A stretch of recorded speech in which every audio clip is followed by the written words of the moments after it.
నేను కొణిదెల పవన్ కళ్యాణ్ అనే నేను శాసనం ద్వారా నిర్మితమైన భారత రాజ్యాంగం పట్ల నిజమైన విశ్వాసం విధేయత చూపుతానని, భారతదేశ సార్వభౌమాధికారాన్ని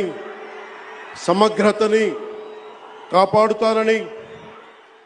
ఆంధ్రప్రదేశ్ రాష్ట్ర మంత్రిగా నా కర్తవ్యాలను శ్రద్ధతో